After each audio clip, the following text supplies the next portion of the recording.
All right, so are you ready to dive deep into this let them theory? Oh, absolutely. I'm fascinated by Mel Robbins' work, and this idea is just brilliant. It really is, and I think it's something that so many of us can benefit from because who doesn't want more peace in their lives? Right, absolutely. And it seems so counterintuitive at first, right? Like the idea of letting go to actually gain more control. Right. It's like, wait, what? How does that work? Yeah. But Mel explains it so well, and she's got all these great stories and examples that really make it click. And she's so relatable too, right? Like she shares this hilarious story about her son's junior prom where she's like every mom ever, completely freaking out about every little detail. Oh yeah, the corsage, the pouring rain, the fact that they're going to a taco stand for dinner. It's just so classic. And then her daughter, Kendall, like the wise teenager she is, just drops this truth bomb on her. It's Oakley's prom, not yours. Yeah. If they want to eat tacos in the pouring rain, let them. Mike. Right. And Mel says that's when it all clicked for her. She was like, why am I wasting all this energy trying to control things that are completely out of my control? That's the essence of it, isn't it? Shifting that focus from what we can't control to what we can control, our own reaction. I love that. So it's not about being passive or just letting people walk all over you. It's about choosing your battles and deciding where you're going to invest your energy. Exactly. It's about recognizing that you can't force someone to change or behave the way you want. Right. So instead of getting all worked up and frustrated trying to make them see things your way, you just kind of step back and say, okay, this is happening. I can't control it, but I can control how I respond to it. Exactly. And that's where the real power lies, in that choice. It's so empowering, right? Because it takes back control. It does. And it can really free up so much mental and emotional energy because you're not constantly fighting against reality. Okay, so I'm sold on the concept in theory, but I'm curious to see how this actually plays out in real life situations. Me too. And lucky for us, Mel's podcast is like a goldmine of real life examples. She takes calls from people who are dealing with all sorts of relationship challenges. So let's dive into some of those calls. All right, so this guy, Daniel, calls in, and he's like the classic peacemaker in his family, always trying to smooth things over, but it's exhausting him. Oh, I know the type. Right. So he's like, even when I try to stay out of it, I still feel all this tension and discomfort. What do I do? And so what did Mel tell him? Well, first, she validates his feelings. She's like, it's okay to feel uncomfortable. You don't have to fix everything. That's so important, right? Just acknowledging those feelings instead of trying to push them away. Totally. And then she gives him this great advice about setting boundaries around gossip. Like be there for your family if they need to problem solve or vent, but don't get sucked into the negativity that just fuels the drama. Oh, that's good. So it's not about cutting people off or being unsupportive. It's about protecting your own energy and not getting entangled in their stuff.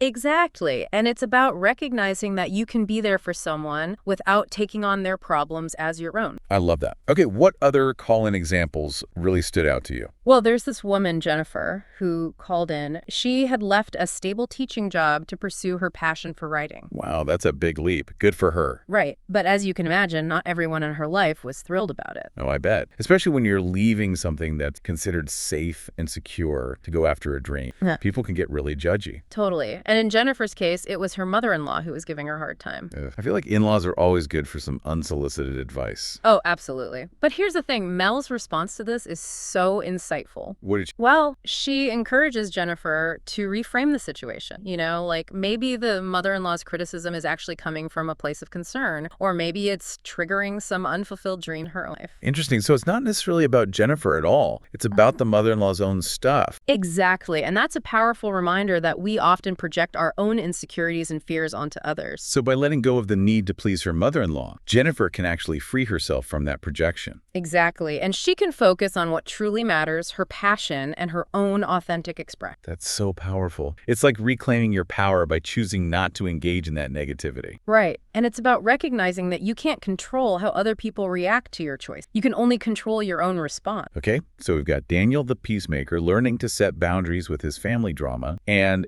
Jennifer the writer choosing to detach from her mother-in-law's judgment. And these are just a couple of examples. There are so many more fascinating calls that really showcase the power of let them in action. So it's not just about letting go of control in these big dramatic situations. It can also apply to those everyday annoyances, right? Absolutely. Like think about that classic scenario. Your garbage wasn't picked up. Instead of getting all worked up and frustrated, you just call the company and ask them to come back. Right. Instead of letting it ruin your whole day, you just take a proactive approach and move on. And that's let them in action. You're letting go of the need to control the situation. Why didn't they pick the garbage? And focusing on what you can do to resolve. It's so simple, yet so brilliant. Right. It's about choosing peace over drama. And taking back your power by focusing on what you can control. So are you ready to hear about some more of these fascinating call-in stories? Oh, absolutely. I'm hooked. Let's dive in. Welcome back to our deep dive into... We've been talking about this idea of letting go of control as a way to actually gain more control. And we've heard some pretty amazing examples from Mel Robbins' podcast. People dealing with family drama, career changes, you name it. But I'm curious about when let them maybe isn't the best approach. Right, because it can't be a free pass for people to just walk all over you. Exactly. Mel Robbins very clear about the accept to this let them rule. So like when someone's being a total jerk, you don't just sit back and say, oh, well, let them be a jerk. Yeah. Nope, not at all. Mel specifically talks about situations where let them doesn't apply things like abuse manipulation or when someone's safety is at risk. Okay, so those are pretty clear-cut situations. But what about that gray area in between? You know, like how do you know when it's appropriate to let them and when you need to step in and say something? That's a good question. It really is a delicate dance. It requires self-awareness and discernment. Asking yourself, is this something I can actually control? Is it my responsibility to fix this? Am I helping or hindering by getting involved? Those are some great questions to consider. And the answers are going to depend on the situation and your relationship with the person. Right. There's no one-size-fits-all answer here. Exactly. That's why it's so important to approach let them with a critical mind. Not just blindly accepting it as some magic solution. Right. Question and explore its limitations. Figure out how it works best for you. So it's a tool, not a rule. Got it. But I'm still kind of grappling with this idea of boundaries. Yeah, boundaries are key. Because if you're constantly letting them do whatever they want, aren't you basically giving up your own needs and wants? That's where those boundaries come in. Let them isn't about becoming a doormat. Okay, so it's not about being passive. It's about recognizing that you can't force others to change. Right. You can't control their behavior. But you can control how you allow them to treat you. That's where those boundaries... So how do you balance letting them with setting those boundaries? It's tricky, right? It does. It sounds like a bit of a tightrope walk. It is. It requires us to be really clear about our own values, our limits, our non-negotiables. So basically, what are you willing to tolerate and what are you absolutely not okay with? Exactly. Once you know your boundaries, you can communicate them clearly and consistently. I can see how that would be especially challenging in those close relationships like with family or romantic partners. Oh, absolutely. Because those are the people we tend to want to control the most. It's true. And that's where the real work begins. Because let them challenges us, confront those ingrained patterns of control and codependence. It's almost like a paradigm shift in the way we approach relationships. It is. Instead of trying to mold people into what we want them to be, Right. we accept them for who they are, flaws and all. Exactly. And that acceptance doesn't mean condoning bad behavior. Right. It just means recognizing that you can't force someone to change. You can offer support, set boundaries, communicate your needs. But ultimately, it's up to them to make their own choice. And sometimes the most loving thing you can do for someone is to let them experience the natural consequences of their choice. Even if it's hard to watch. Even if it's hard to watch. Okay, so we've talked about boundaries, the potential for misusing let them as an excuse for avoidance, and the challenge of finding that sweet spot between acceptance and action. And don't forget the danger of using let them as a weapon. Ooh, that's a good point. It's something we touched on earlier, and we're going to dive deeper into it in the next part. Okay, so stay tuned, deep divers, because things are about to get even more interesting. We're going to unravel this darker side of let them. And explore how to avoid falling into those manipulative traps. Welcome back to the deep dive. We're about to get into some really interesting territory with this let them theory. We've seen how it can be so powerful for creating peace and setting boundaries. But like we hinted at before, there's a flip side to all of this. Right, because let them isn't always about empowering ourselves. Sometimes it can actually be a way to try and control or manipulate the other person. Okay, so we're talking about weaponizing let them. Exactly. Well, I think we've all experienced this in some form or another. Oh, for sure. Like, think about those times when someone says, fine, do whatever you want, but their tone is just ripping with sarcasm. Oh, yeah, that passive-aggressive let them. It's classic. They're saying the words, but their energy is all about making you feel guilty. So how can we tell the difference between genuine let them and this manipulative version? Well, the words might sound the same, but the intention behind them is completely different. So it's like let them with an asterisk. Right. True let them is about detachment. You're accepting the situation without any strings attached. You're not trying to get a specific outcome or change the other person. You're simply choosing to step back and disengage from that need control. So if you're secretly hoping that by letting them, you'll somehow manipulate them into doing what you want. That's a red flag. It means you haven't truly let go. And sometimes we're not even aware of those hidden motives. It's like our ego is running the show behind the scenes. Exactly. So how do we catch those subconscious patterns? Good question. Pay attention to your emotional state. It always comes back to self-awareness. Right, if you're feeling resentful or bitter. Or if you're secretly hoping the other person will suffer for their choices. That's a sign that you haven't truly embraced the let them spirit. Because true let them is about acceptance. Even if you don't like the situation. It doesn't mean you condone it or that you're okay with it. But you're choosing to detach from that emotional roller coaster. You're choosing. This whole conversation has really highlighted the power dynamics that can exist in relationships. Because even though let them is presented as a way to empower ourselves, it can also be used to exert a subtle form of control. Especially if the other person is really craving our approval or validation. So it's really important to use this tool responsibly. And with compassion. We have to be mindful of the impact our actions have on others. Especially those who might be emotionally vulnerable. So the big takeaway here is that let them is a powerful tool. But like any tool, it can be used for good or for ill. It all comes down to our intention. And how we choose to wield it. Well, this has been such an insightful conversation. I agree. It's really made me think about how I approach relationships and those patterns of control that I might be unconscious about. Me too. It's definitely a journey of self-discovery and growth. And it all starts with that simple but profound choice to let go. To let go of that need to control, to let go of those expectations. And to embrace the freedom that comes with acceptance. So to all our deep divers out there, thanks for joining us on this exploration of the let them theory. Remember, it's not about being passive or enabling bad behavior. It's about taking control of your own reactions, setting healthy boundaries, and choosing to focus your energy on what truly matters. We hope this deep dive has given you some food for thought. And some tools to create more peace and empowerment in your own lives. Until next time, keep exploring, keep questioning, and keep diving deep. Feeling frustrated trying to control others? I get it, it's exhausting. But what if you could let go and focus on your own happiness instead? That's what I learned from the Let Them Theory by Mel Robbins, and it changed everything for me. Ready for that transformation? Click the link in the description to grab your copy of the Let Them Theory, a life-changing tool that millions can't stop talking about. And don't forget to subscribe for more life-changing insights.